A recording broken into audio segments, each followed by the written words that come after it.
Welcome, fellow Bridgeporters and folks from all over, actually, who are interested in Bridgeport and interested in the people from Bridgeport. My name is Frank Boris. This is Bridgeport Stories. It's a podcast about folks who are in and around Bridgeport, who've made a difference or who have something interesting to say or even tell some really cool stories. And today I have one of those folks. His name is Wayne Winston. Hi, Wayne. How you doing? So, Wayne, we're going to get right into it, okay?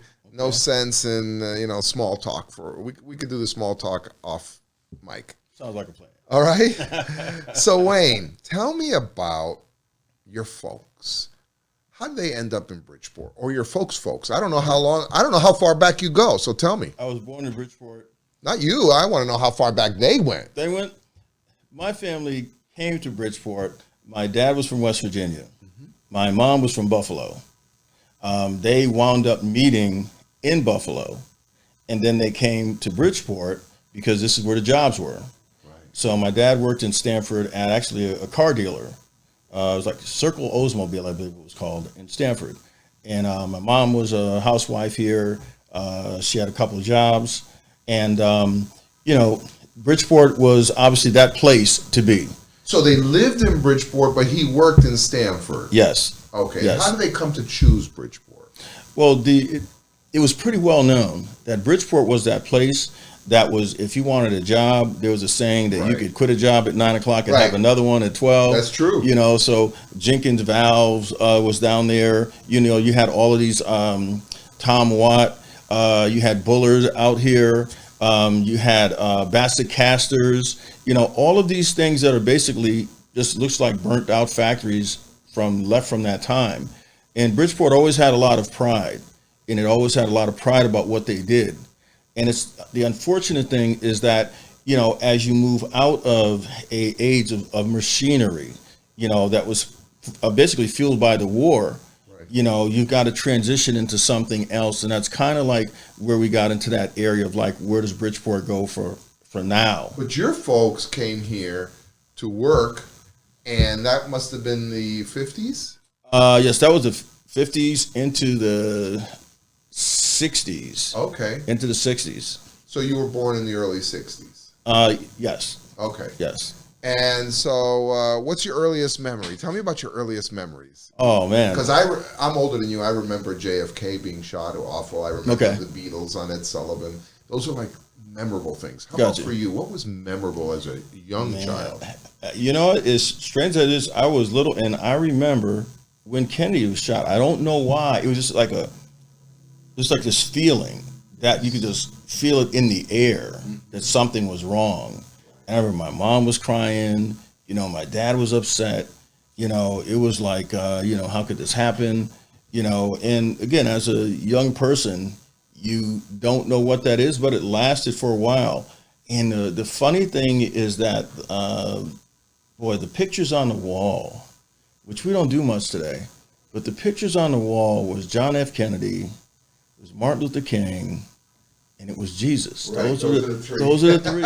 And I just kind of, as I'm having this discussion, like, wow, I haven't thought about that in so long, man. I can't tell you how many people have told me that. Yeah, that's very true. And we just don't do that.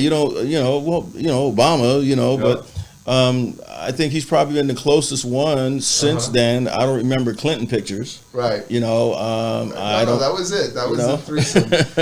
and so you were raised going to grammar school here in Bridgeport. Where did you go to school? I went to grammar school at Elias Howe. Okay, so right down the street on Clinton Avenue. Yes. And then I wound up at Bassett after that. Yep.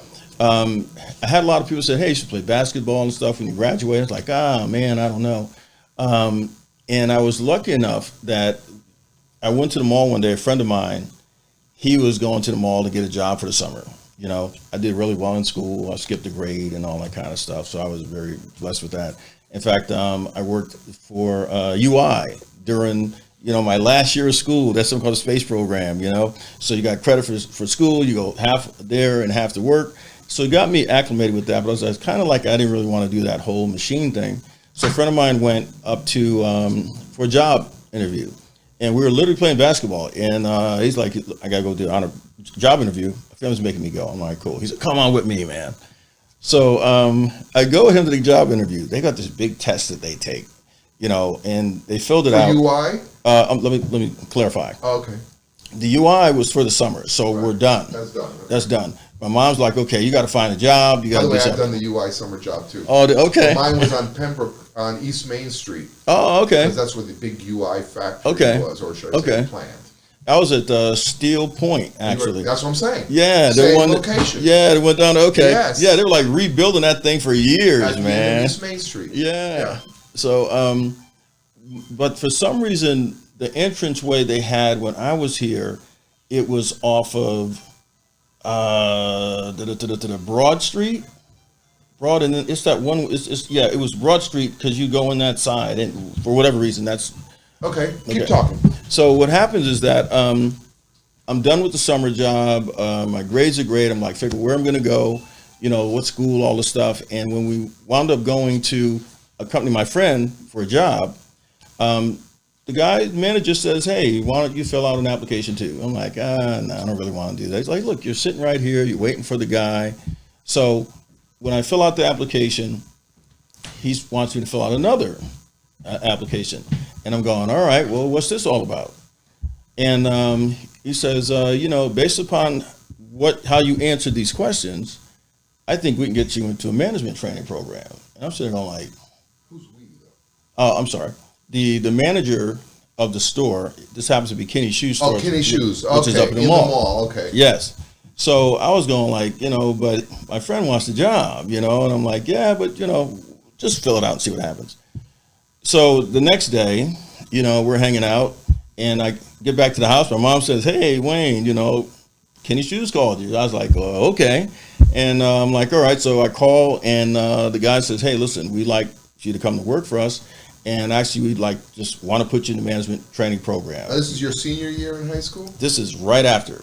So you're done with high school. I'm done with high school. You're trying to figure out what you're going to do. Yes. Kenny Shoes calls. They want to make you a manager. Yes. And you say, sure, I'm on. I'm going up there. When I get the call, the first person I call is my friend. Okay, hey man, I got a call from Kenny's, man. This is great. They want to hire me. He's like, yeah. I was like, yeah. They want to be in the management training program. Like, well, we're both going to be in that. He gets real quiet. I bet. I said, oh man, and the dad didn't dawn on me. Right. He said they didn't call me back. I was like, oh man. Oh, that's terrible. So how long were you at Kenny's before? Oh man, I was at Kenny's for the one in Trumbull for about 2 years. The third year, they started putting me into a training program to train other managers because I was very good at it. Add-on sales and all that kind of stuff. That's where these companies make their money at. Mm-hmm. So shoes are one thing, but those handbags and the soap and all that saddle soap, all that stuff were part of it. And I wound up being a pretty good salesman, which is pretty much the opposite of what I was earlier because I didn't do that much sales stuff. But what I did do, I was always the music guy. So during my high school time, I was that guy for all the music. So I was the DJ for all of the stuff. I got invited to stuff just because I was the DJ. So you were a DJ as well? Yes. And now we're talking early 80s. Yes. Yes. So during MTV generation, you were into music? Yes. Yes. And what did that lead to? Well, I was doing a DJ gig, and I was still doing the management gig. So I'd get out of there, do a party, and I'd still be at work on Sunday morning, So it was a lot of fun. I wound up going into New York, and now we're talking about the mid-'80s, DJing at clubs and so on. And a lot of these people that are in the music business now, were getting started. Craig Mack and these guys, they were pretty much on top then. And the DJs then really ran the show. Right. Because someone could actually bring a record in and you could play it and then boom, it'd be banging right there. DJs played a whole nother role, and so did radio stations. How long did you do the DJ thing? Up until about 10 years ago. Really? So you did DJ for a long period. Yeah.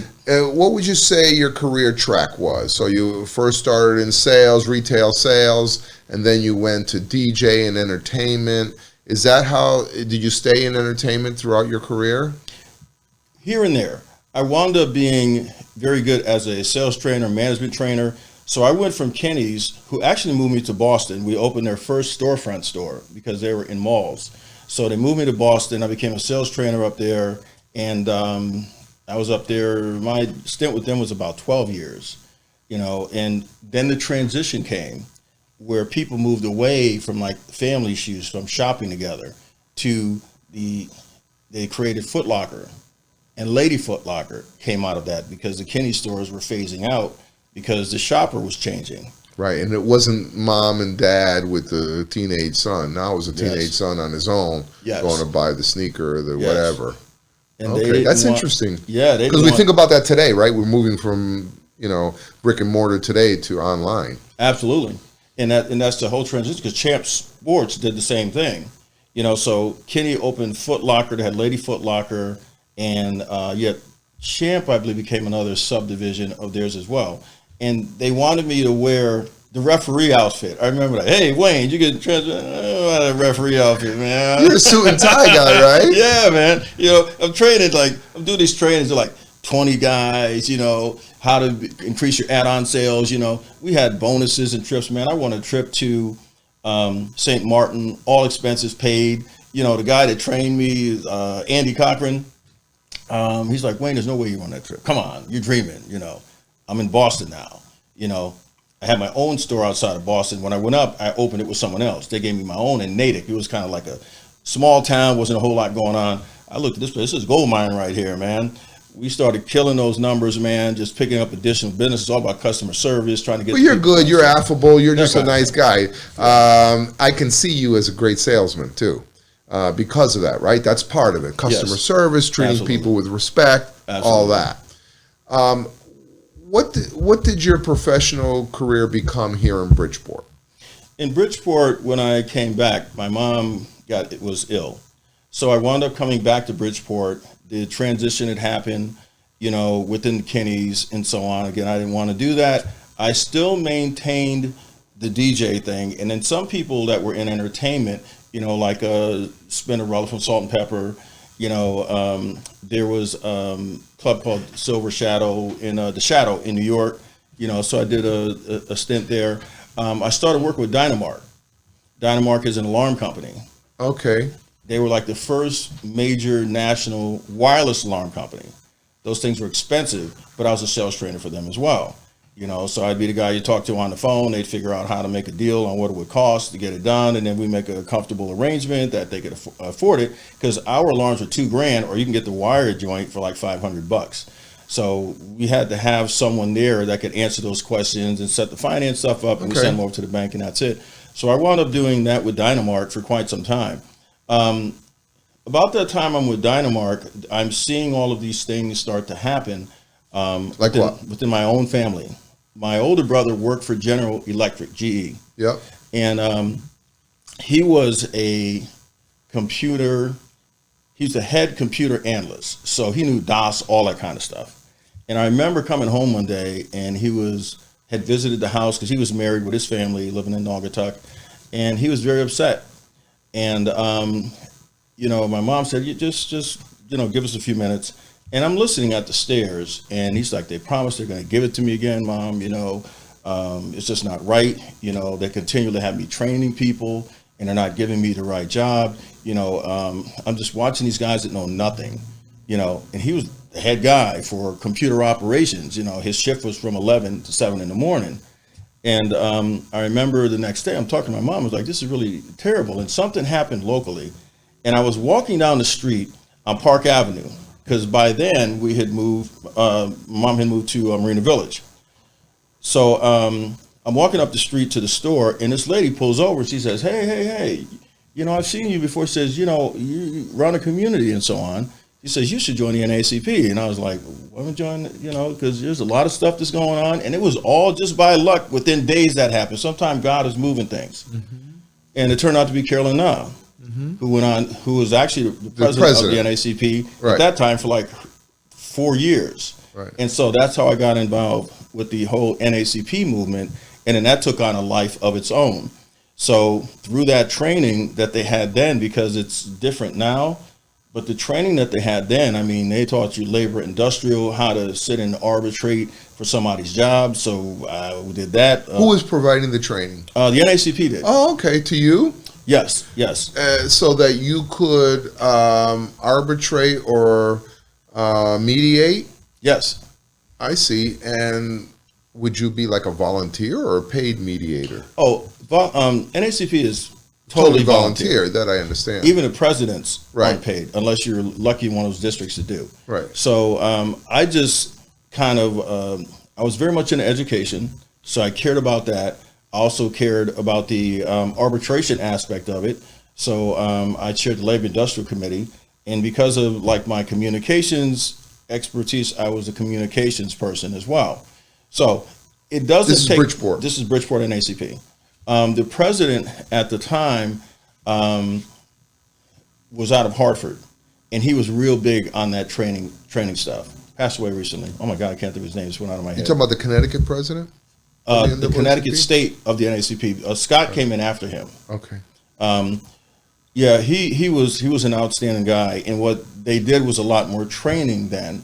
So when you learn how to train, there would be people. You'd have like a 2-day conference, and there would be people that would teach you what the dynamic was of when you go into a meeting, when you go into a place with a business. You know, the things that you want to ask, the things that you wanted to advocate for. Because the NAACP would find themselves or put themselves in situations where they had to help someone in a discriminatory issue? Or? Yes, let me clarify what the NACP is. NACP is a civil rights organization. It's not a black organization, it's civil rights. It's just that the laws that were written were specifically for black people. So that's why it wound up being black people.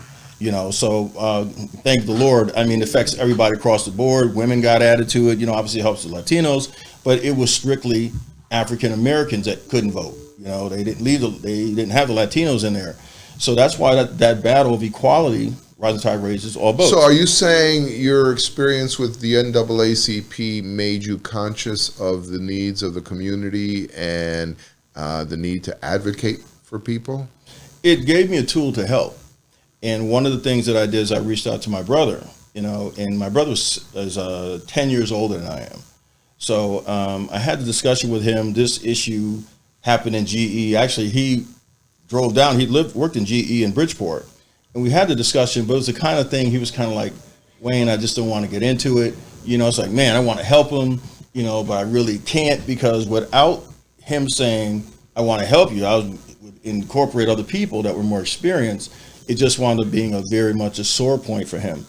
So for me, I found that I really liked helping people. And there's examples of People's Savings Bank. A young lady said that, you know, she'd given them notice that she's taking a vacation. And for whatever reason, her supervisor says, no, you didn't give us a notification, and she gets fired. So now we have to go over, meet with she comes and makes a complaint. We meet with People's Savings Bank. We find out that she did. They still didn't want to, you know, have her go back to work. It becomes okay based upon the contract. I read all that stuff, you know, the stuff that you're. Wow. So you actually almost have to serve as her representative, or almost her legal representative. Yeah, there's a fine line. Is that what the NAACP is? A legal representation? Not really. We're an advocacy organization. So we know what those tools are. You know, we have litigation that can happen, but most times people will come to what makes sense because if someone's a good employee, they usually try to hang on to that good employee if there's an issue. Right. If you have someone who's just a jerk, then that could turn into a big thing. I mean, we boycotted McDonald's for a while, you know, as an organization here in Bridgeport, and that was huge. But you have to get something like an organization like that, you have to get permission from the national office to boycott a McDonald's. Okay. So at the end of the day, we had a woman here, Deborah Sonnenschein, who most people may remember. She had 4 McDonald's. In fact, she's the one that built the one over on the West End here. That was the first McDonald's that was built in Bridgeport beyond that one up in Main Street. She built the one on North Avenue. She built the third one was in Fairfield at the Rotary there. And she wound up buying from the owner on Main Street. So she went through a bit of an issue there. I mean, they were dropping in on her. Someone here wanted to have those McDonald's, and they put her through a lot of hell. They were high up in the company. So they would come and have inspections 10 o'clock on a Saturday night. You know, nobody does that stuff, you know, and it was a really big deal. So with those types of things happening, NACP National understood it was something unusual. She's a minority business owner, hired people from the community. You could counter for everything. So we wound up Connie McDonald, churches was involved, and so on and so forth. By the time it was all done, it didn't go the way I would have liked to, which is she got a settlement. They had minority business loans. What year are we talking about? We're talking 98. So by the mid 90s, you're deep into NAACP activities, advocating on behalf of people, helping folks, but you have your job as well. Yes. Right. And at that point, what are you working? Where are you working at that point in late 90s? I did. I started working with Eddie. I got into the electronics. Crazy I was in Eddie's. management with those guys. Just so everybody knows, Yes. he's not really putting someone down or talking about mental health. Crazy Eddie's was the name of a store, Yes. And like Best Buy. Yes, it was. And the commercials are legendary. They're on television. Yeah. If you have to just look up Crazy Eddie, you see a guy named Eddie Antar. He was the founder, but Jerry Carroll is the guy to go, Crazy Eddie, you know. Jerry. Your prices are insane, you know. Insane. He did Christmas in Yes. July sale, you know. Right. And Eddie's thing was that they could bring stuff in and you'd buy it below the retail cost. They knew what they paid for it, and they would let people bargain in the middle, which doesn't happen right now. So Eddie's was great because it's commission, you know, and I love commission because you can basically put in that work and make that money back. So I really liked that. I worked for Eddie's for about 3 or 4 years. All the time I was maintaining, you know, the stuff with my NAACP stuff and also the stuff that went with the DJ stuff and so on. So I pretty much had a full plate. So you developed maybe a reputation in town. People knew who you were because you were helping on behalf of the NAACP. Yes. You were doing higher profile work with being a DJ. Yes. And you were working at Crazy Eddie, so you knew technology. So people kind of gravitate to you for certain things, I'm guessing. Absolutely. And well into 05 and because I don't know where I know you from. I know we're trying to figure that out, man. Don't know where I know you around, from. Man. I just know that for me, it's like you're one of those people that sort of was always there, but I know it started somewhere. Sure. As I was a journalist early on, and then involved in the community, and then we'd run into each other here and there, and so when we started this podcast, it became evident that you were one person in this community that people probably would like to know more about. And so we do know that you started and your heart was in the right place. You did advocacy and stuff like that. How did you transition into the next century, the 21st century? Well, that was, by then I had went on to Macy's because Crazy Eddie closed, the Wiz, there was quite a few things that happened around it. The economy crashed, so now you're in that whole transitional thing of like, what else you do? So I worked at Macy's for a while. I was setting up home theaters. We're talking post 9/11. Yes. Yeah. Yes. That was traumatic for everybody, obviously. And then everybody's going, boy, what do I do? Because the world was not the same. The economy was not the same. And being in an environment where people were feeling good about America, but at the same time, we still had the issues of race going on. Yep. It was a very interesting dynamic, and once we got far enough away from we're all Americans, with the NAACP, we were back all to the same things that had happened because it started turning against the Middle Easterners, where all the Middle Easterners were demonized. And there's a whole lot of things going on. We're trying to balance that stuff out because we had a lot of Middle Easterners in our communities. From my standpoint, the DJing thing continued. I started working more into the fashion industry at that point because my hobby was always photography anyway. So a friend of mine puts on like a couple of the biggest shows in New York for Fashion Week. So one year she didn't have a photographer, and so she gave me a call and said, Wayne, I really need you to come up. I'm doing the Circle of Sisters, which is the largest African-American event for women. It's like hair show. It's an expo. They have it at the Javits Center.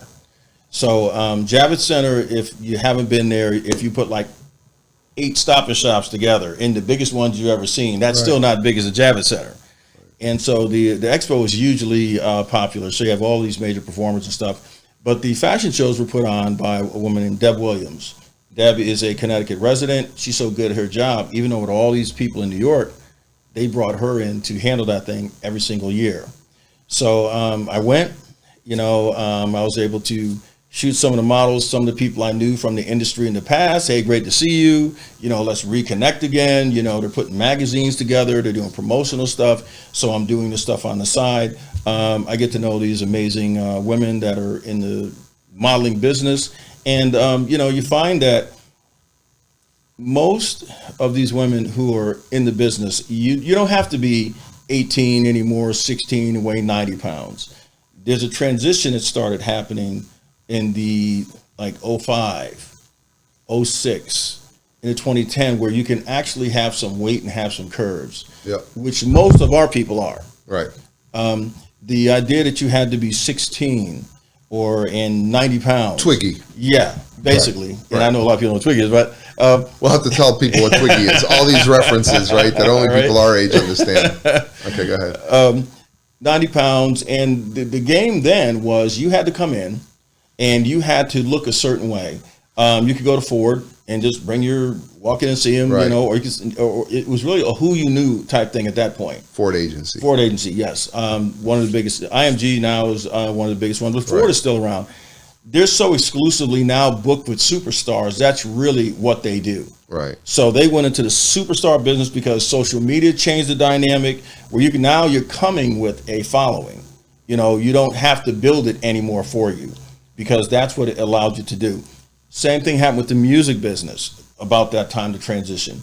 Before you had to go perform places, which is great, and I recommend that now to up and coming artists because a lot are getting out there and they can't perform for anything. Check out my CD. Okay, your song is great. Can you perform? What is your presence? So is that the business you're currently in? I do a little bit of that. There's some people that are in the business. We have, dialogue about, because A&R is dead, where you'd go in and mold a person to fit better and have a certain image. They've killed that off too. They, meaning record industry, they're able to just bring anybody in and just say, you have enough following. We'll put a song out. X amount of people are going to hear it, whether you're the best or not. So it gives you a chance to cherry pick those people. So unless you're, again, related to somebody and they could push something out for you, we're just in that place where social media has taken over that game and the modeling game, which then goes back to the young ladies that I work with that were primarily out of New York, extremely talented, beautiful, fun. But, they're regular jobs. They're working in doctor's offices or supermarkets. Some of them are attorneys and so on. And a couple times a year, they get in front of a camera and there'll be amazing designers looking for women like them. And the shows are phenomenal. So it gave me a chance to shoot a lot of them, develop relationships with them, but they were predominantly out of New York. So being out of New York, when something would happen, most of the stuff happens there anyway. They can get on a train or drive, whatever, because they're right there. But I always wanted representation from Connecticut. And Deborah was always saying, Wayne, you got to try to see what we can do, because I wound up doing that every single year. So on my Facebook, for example, I have a lot of my advocacy stuff there. If anyone, folks that know me, they see the pictures there for different events. They see the pictures of the models that I shoot. They capture the moments. A lot of times I'll go to events and I'll capture moments for other people, because sometimes for them, they may not. So you're still doing the photography? I still do. But the DJ stuff that's the past. Yes. So you're really a multimedia person. Yes. Really, it's been all about photography. It's been DJ work, entertainment, radio. You're on the radio, right? So you're kind of all over that. Yes. Yeah. And that's partially who you are. But I also see you Juneteenth. I see you being interviewed for different issues that come up around town. How have you become the spokesperson for the Bridgeporter? How did that happen? Because I see you on TV a lot. It says, Wayne's over there too? And Wayne's over there? And Wayne's talking about this and he's talking about that? How's that happen? Honestly, I don't know. I know once a reporter has your name and you do a good job of communicating an issue, reporter wants the easy way out too. They don't want to have to find somebody that might not be able to articulate the points that you're able to do. So they just say, hey, Wayne, we got this issue. What do you think? And they know you're going to give a smart response that is relative to how you feel or your community feels. So they're going to call you. And it happens to me too. There's certain reporters that call me over and over again because they know that I'm good for a good quote. And so you're kind of the same way, right? Well, thank you. You put that in a nutshell for me because they're like, I don't know. It's like, how the heck is, and that's really what it was. I mean, a lot of people think, I'm going to tell you something, a lot of people think, oh, you love being out there. It's like representation of our community is so important. You probably see stuff, we look so ignorant so many times. Like, if we let them choose the people. Oh, my God. So I just got lucky a few times that, News 12 or these other organizations that I belong to, because of my background in communications, I can write stuff too. So I wound up writing stuff. I'm part of an organization called Foundation of Hope, which is in Stamford. We help to feed children. We advocate for children's organizations and so on.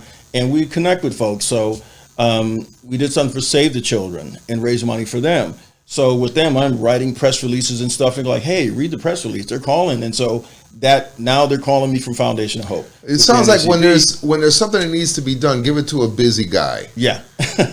Because they know that you're going to come through. Yeah. So that's basically what you are. You're a person in the community who's willing to do the hard work. Yes. And that's why they come to you, is because they know and so you are involved with a lot of things, and I'm sure it's a list. Yes. Juneteenth being one of the newest ones, right? Yes. Which just got a lot of publicity. Juneteenth is a wonderful organization. I'll tell you something about Juneteenth. Juneteenth was founded in 1991. This chapter by Cynthia Griffin. I ran into her because this year, obviously Juneteenth, because I saw her on News 12. She was on News 12 with you. She founded, and I reminded her, because she reminded me about 10 years ago. I just reminded her yesterday. She said, you did your first interview. You gave me my first interview. I used to have a radio station. Myself and a Haitian gentleman, Serge Petitome, had a radio station in the City Trust building on the top, just before it got sold and turned into all these apartments. And it was AM. The guys from WeBe 108 came over. They were really cool. And then the building got sold about 6 months in. We had just closed a deal with American Airlines, because you got to spend X amount of time establishing yourself. Right. And they freaking sold the building. Oh, when boy. They sold the building, everybody had to get out. Went back one day to get our stuff. The glass was broken. They had stole all the stuff. The people in the building didn't want to know anything because it's gone. They no longer own it. And so basically that took care of the radio station aspect of it. But that's how long Juneteenth has been doing its thing here. It's gone through transitions with different presidents. Cynthia being the founder, it is so important that we all understand that that holiday is for all of us. It's an American holiday, and people should feel good that that's the day that America, try to correct an issue, and that's what we celebrate, because General Granger says, "Listen, you guys are free. Get off of those. Get off that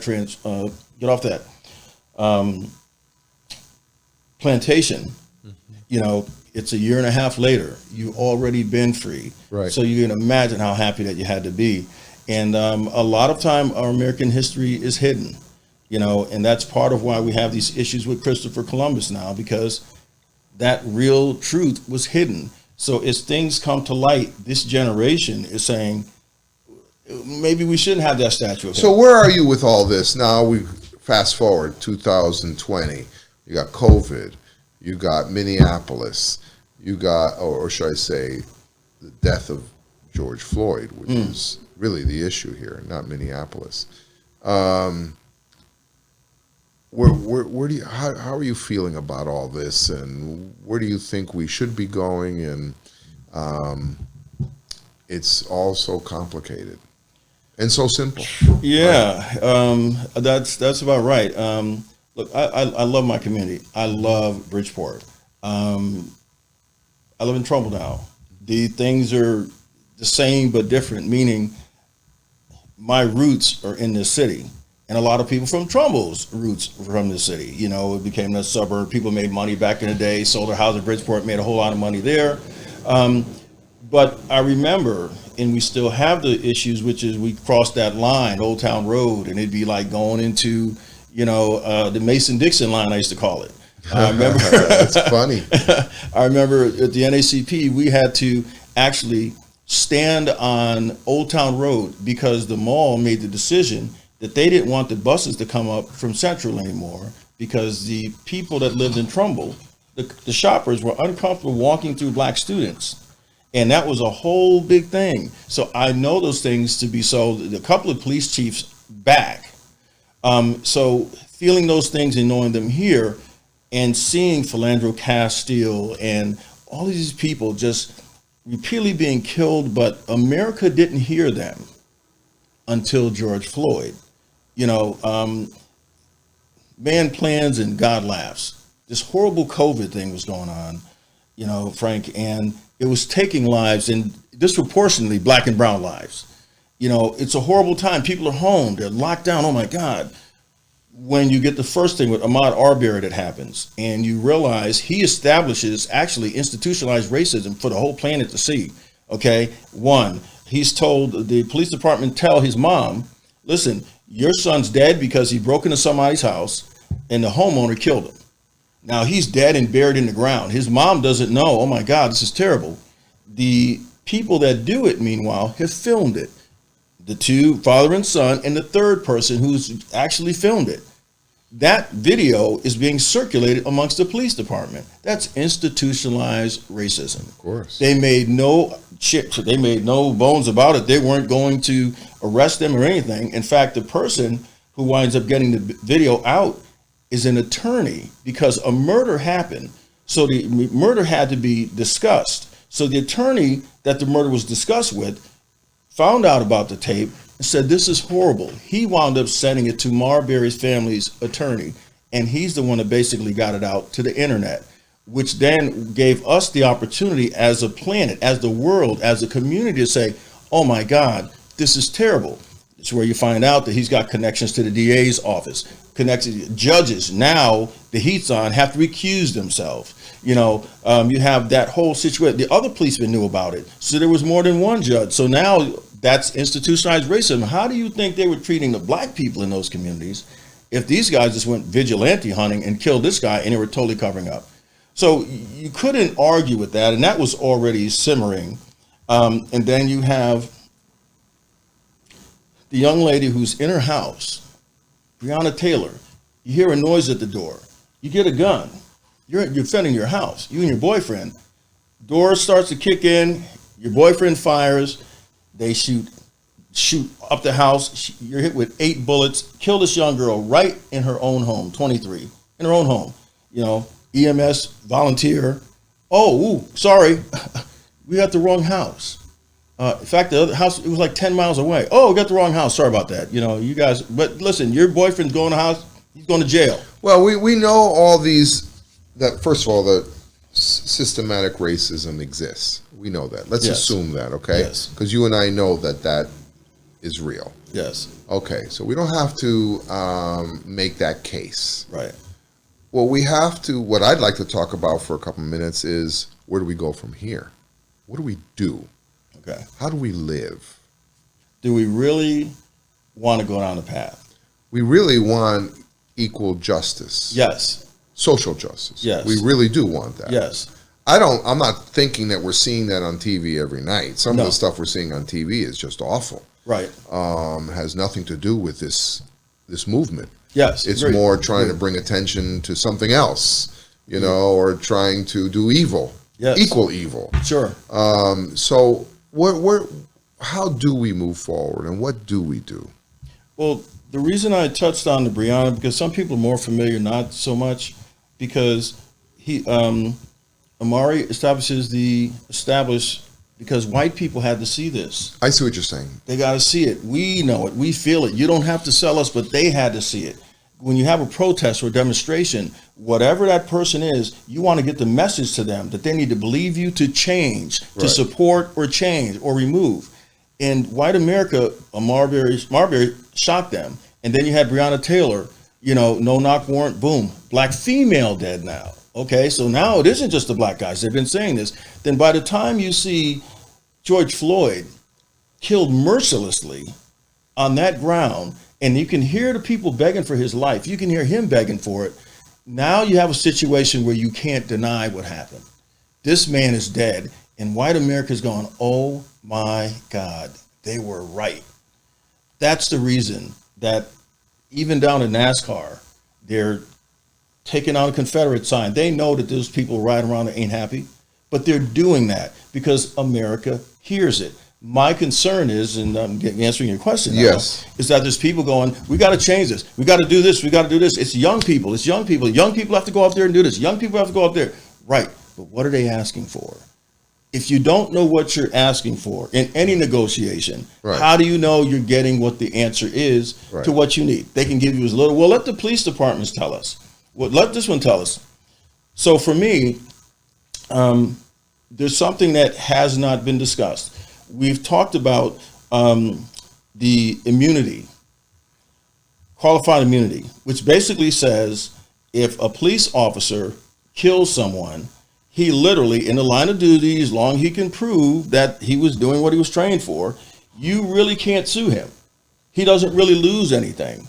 So that's why he can kill someone, and in the end, when you sue him, he can wind up with his pension. He can wind up with all of these things, or slap on the wrist, or not at all, because you got the jury who expects that he does the right thing.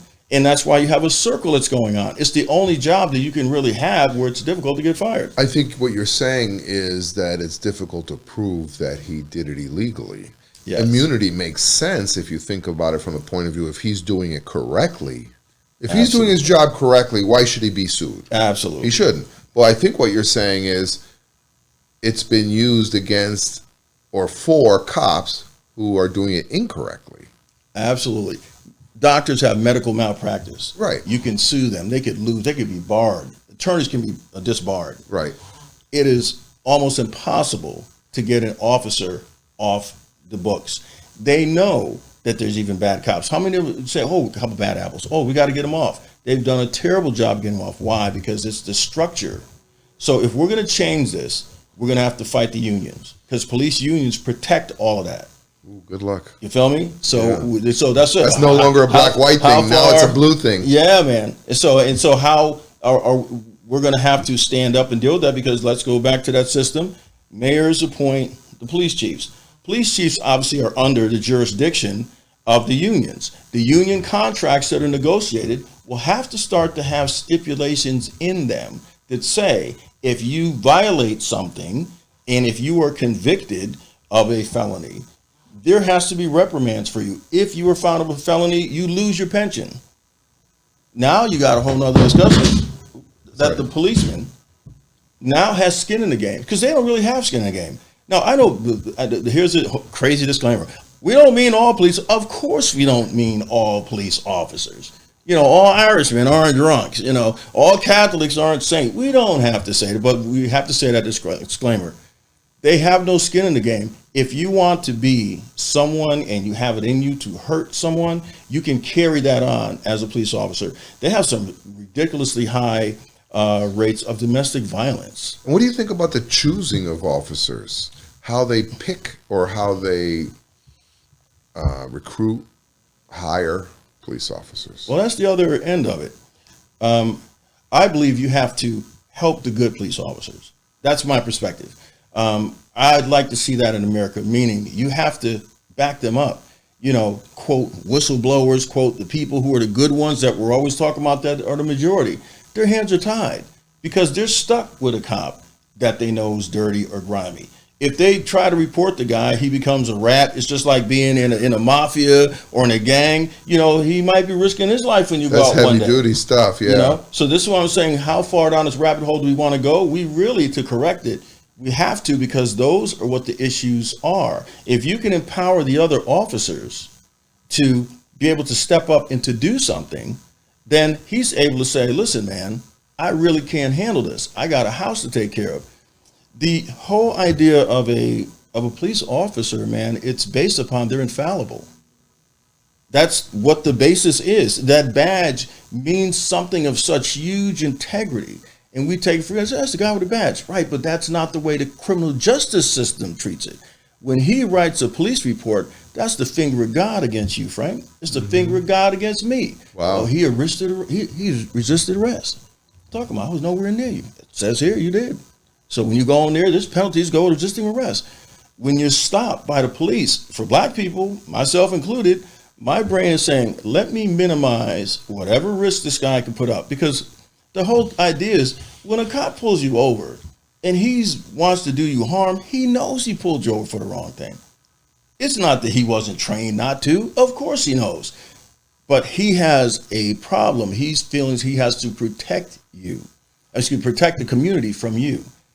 This whole idea of institutionalized racism is based upon black people have to be protected. White community, you guys got to do your job. You got to protect us from them. So that's why in their minds they're going, these guys would never do anything like that. They're not taking into account that there are people. But you had a black police chief in Minneapolis. Yes. A black police chief. Yes. Who did not get fired. Yes. If that police chief was white, that police chief would be gone. Okay, I see the other side of it. In other words, you gotta, if you're gonna see no color, see no color. Oh, I agree.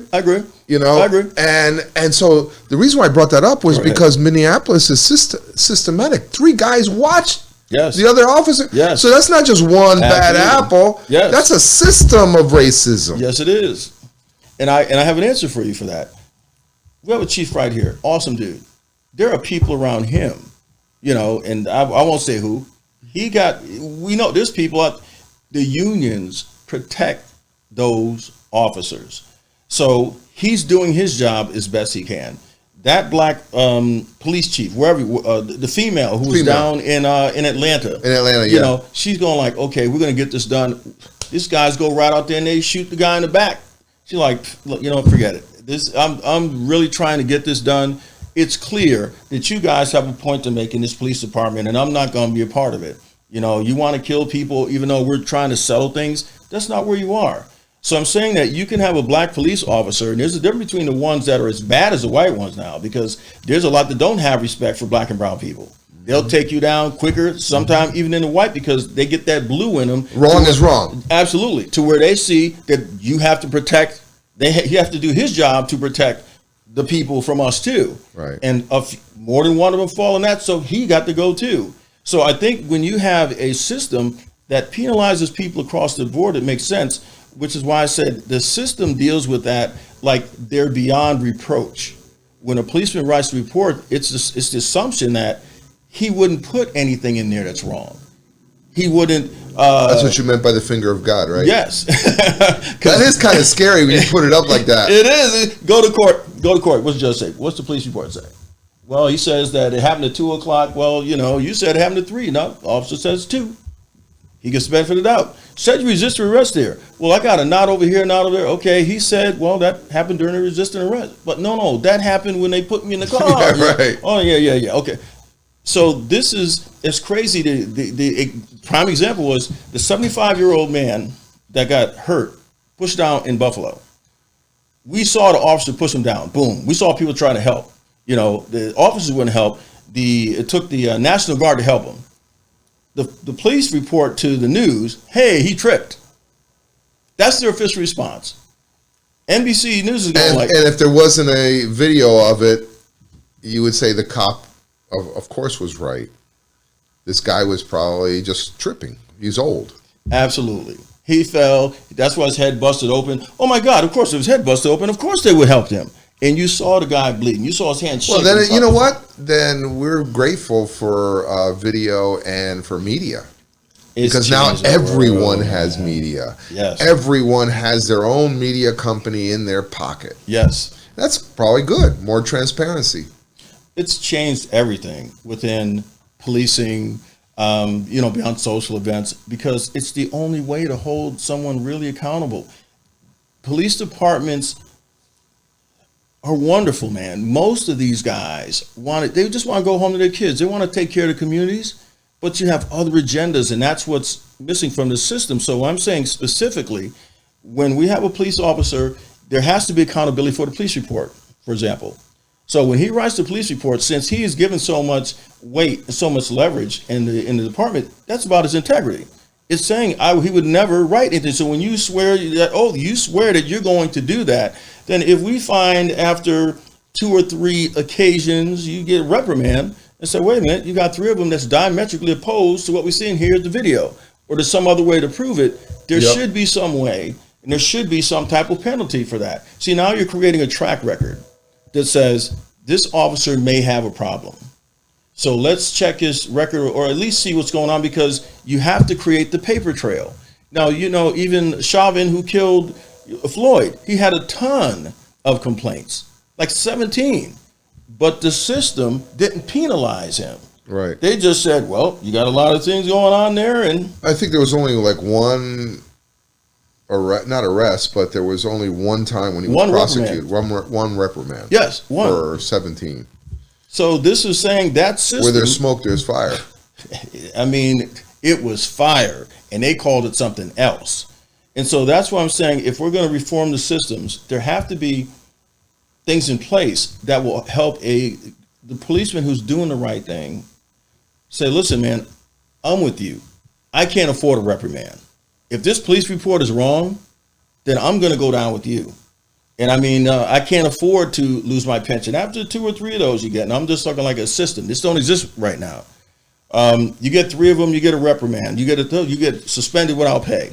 You have a history of doing that because it's easy enough to find out. Because right now you hear so many lies about police reports, so it's absurd. It doesn't even make it different what you say. Every time it was a lie. It was a lie. It was a lie. No penalties. They could do something called an addendum in case they make a mistake, like 30 days later. Oh yeah, I need to end that. That's something totally different. So that's why, like, say within 10 days or within 3 days, they have to give a preliminary report. If there's something beyond that, and it better match pretty close to what it is. If it's diametrically opposed and it's proven, that should be a count in and of itself. After a period of time, you get suspended. You get suspended without pay. You get a review. Once you are convicted of a crime, because now we're talking about before you get to the point where you can put them in there, you're at least helping to make a better environment to protect the community, as well as, because now he's got to sit in that car and say, whoa, man, if I fill out this thing and somebody's recording something, I could lose some money. I could be suspended. I can even be fired over a period of time, because that's a very, very serious offense, I found out from a judge. But it's not really looked at, and it's something that's missing. So the other side is, because it does become changing these things is what the unions are going to fight. Right now, banning the chokeholds, they're fighting about the chokeholds. Even though state of Connecticut, they banned it federally, they're fighting that. So, and here in Connecticut, we've got a pretty Well, I guess it depends on who you talk to, because I've heard people say that the chokehold is not done correctly, is a good tool. And then I've heard people say, obviously, because of what we've seen, it's a tool for murder. So which is it? Well, I think that it goes back again. If you want to do your job right, it is that. It's easy to abuse. You're trying to limit. It's easy to abuse. You're trying to limit the option for abuse. If I got skin in the game, maybe I don't want to put that chokehold on. But if the cop's life is in danger and the chokehold is the best thing for that cop to protect himself, now he can't use it. Don't you think that it's the user of all these tools that's really the problem, not the technique? The technique in of itself doesn't necessarily kill people. Right. But then again, that gets into the argument of the gun control, and it's not guns, it's the people who, I don't know where we end with this thing. I just am so glad that you shared some really interesting comments that make us all think deeply about this. And so let's just end it on that note. What do we do with these circumstances that the people in blue are saying, well, we need these tools, but yet they're the ones who are murdering people in some cases? How do we rectify this situation? Well, it's back to the hard, really talk. It's going to take political dynamics. The young people are pushing this, the protests are pushing this, but it's going to take doing exactly what we're talking about. Police unions, or you were in a battle, like with the cigarette companies back in the day, that huge lobby. You've got the lobby of the gun lobby. It's like that. And I think that the context is that police are fallible. Right. Okay, if you put they're fallible in there, then you can have whatever argument you want, as long as you're looking at it like it's impossible, and they have the integrity, and they're beyond human because they would never falsify or do anything. When we see these things all the time, then it speaks to that, because every profession has that. I'm so glad that we've spoken, because I think people need to hear folks talk about these issues, someone who has studied them or at least understands them. Because a lot of people don't have access to this information that you've shared with us, and I think that's very helpful. Do you find that people are hungry for this information? When I tell them about the police report, they freak out first. It's like, because I try to look at what's the solution? What caused that problem to begin with? How did that man get in the situation where he had to go to court? The first thing that happens is the confrontation with the policeman. Starts right there, so if he has skin in the game and something to lose if he does something wrong, then I believe hearts and minds of men, because that's what we're relying upon. Otherwise, let's say we had chokeholds, all that, getting them in and getting them into the prison system is something else, because you got the school to prison pipeline where you can take a teenager, right. You can still jack him up and still get him in there. He's got no skin in the game. By having something that starts at the very beginning, something as simple as, and it makes sense, to just say, if your police report is wrong, why would that not affect the credibility of what's thereafter? It's like a disconnect there. And when that is found that the police report is fallible or totally false, there isn't any, at least not that I've heard of, anything that says, well, officer, your integrity is in question here, because you said that, there was one guy, there's really two guys. Oh, well, the other guy just got the information. Oh, this is your recommendation. Now we've got the cameras here. We've reviewed the cameras. This is very different from what you reported, officer. So that in and of itself, just starting out the gate, can be a huge deterrent. Even how long you keep the cameras on, because you can have cameras when you turn them off. Okay, when you go to the bathroom. Other than that. So do you think we should have more conversation about these things? Do you think a round table or a discussion of these things should be taking place? 1,000%. I think that we need a discussion that puts things in perspective so that people have information they don't have. I know that the statistic yesterday was 91%, according to ABC, want to see a change in how police are dealing with minorities and such. 71% of the crimes that happen to white people are other white people. Mm-hmm. It's not us with that perception. So we need that, because and white America wants it too. And I'm talking about white America because they control the institutions. They control the money. They control the unions, all that kind of stuff. Yeah, but that's not a good thing. We, as a community, are supposed to control these things. Agreed. It's our government. Yes. And that includes black, Hispanic, white, Absolutely. includes everybody. So what you just said about whites controlling, I'm hoping that we get beyond that. That's the most obvious change. Well, if you look at people like Serena Williams' husband stepping down saying, look, I could have just put a black man in there. He says, no, that's symbolic. I wanted to put someone in that seat that actually gets that power and influence. That's totally different. Just his presence will change things and what he's supposed to do. And he's giving them the thumbs up to say, look, I'm still around. Just do what you got to do to make things better. Get NASCAR. Who would have ever thought NASCAR would lead the civil rights, man? NASCAR? What? Took down the Confederate flag? What? That'd have been in last place. You'd think it'd been an NFL, baseball. Hey, you know what? I'm going to leave it on that because there's hope. Oh, my God, yes. You just left us with hope. Yes. If it could happen to NASCAR, it could happen here in Bridgeport. It could happen anywhere. Man, you're not lying there. All right, let's hope for the Frank, best. Appreciate you much, right, man. Hey, I got a computer service business now, so that's what I'm doing when I'm not doing the other stuff, because you got to eat, Right, exactly. What's the name of the computer service business? Custom Computer Services. You know what, you guys, Instagram, Facebook, you can hit me up on there. Okay. And I got some businesses and private stuff, All right. I take care of folks, man. All right, man. You're a great show, man. Thank you, Elias, for hanging out with us, and thank you, listeners. I hope we've shared something with you that you find useful, and I hope you find that we were objective and honest, and that you'll tune in again. Thanks. Bridgeport Stories. Bye.